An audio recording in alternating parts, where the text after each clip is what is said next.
Avui tornem a estar pendents de les tronades que ahir, finalment, apenas van deixar algun ruixat de caràcter dèbil en les zones interiors del sud de la comunitat, coses que res van tindre a veure amb el que estava previst. Això sí, van moure el vent de l'oest, el vent del sud-oest, i això va fer que fos molt difícil lluitar contra l'incendi forestal de Venta del Moro.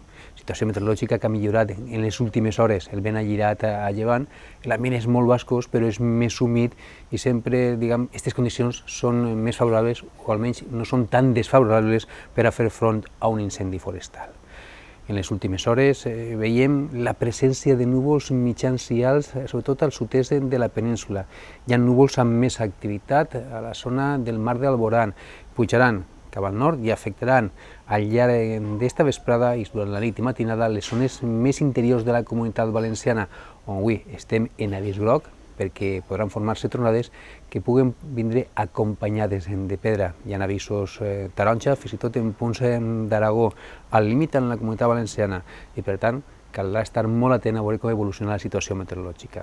Les temperatures mínimes de la nit, una de les nits més càlides del que portem d'estiu, temperatures que no han baixat dels 25 graus en punts del litoral de la meitat sud de la comunitat, des de Cullera, passant per Sueca, per Gandia, per Miramar, per Xàbia, per Benidorm, per Altea o Santa Pola. A les capitals, la mínima ha sigut també molt alta, de 24 graus, i trobem valors per damunt dels 20 graus a les comarques més centrals.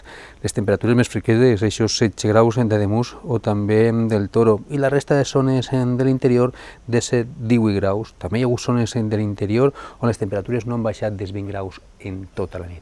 Un matí pesat, un matí bascós, i esta vesprada caldrà seguir molt de prop l'evolució d'aquestes tronades que afectaran preferentment les zones de muntanya, de Múrcia, d'Albacete, de bona part d'Aragó, i que podran tocar de refilada les zones més interiors de la comunitat valenciana. Avui, les temperatures no patiran canvis a la costa, encara s'aproparan als 30 graus i baixaran lleugerament a les comarques del centre de l'interior. Farà calor, però no tanta com ahir, les temperatures més altes de 33-34 graus, lluny d'aixòs 38-39 graus que tinguérem ahir.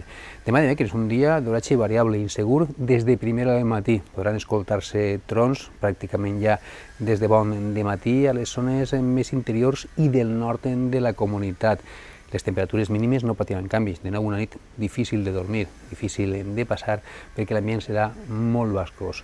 De vesprada, sí, de vesprada baixaran lleugerament les temperatures, però les tronades podran fer-se més generals, més extenses i avançant des de l'interior cap a la costa. En principi, els models de previsió diuen que les zones més afectades per aquestes precipitacions, per aquestes tronades, serien les zones del nord interior de Castelló i també les zones de muntanya del sud de València o del nord d'Alacant, zones com la Vall d'Albaida, l'Alcoià, el Comtat, les valls del Vinalopó, i després aquestes tronades acabarien eixint per la mar per punts de la Marina o de la Safor. Demà les temperatures quedaran més curtes, l'ambient serà bascós, però les temperatures quedaran 2-3 graus més baixes.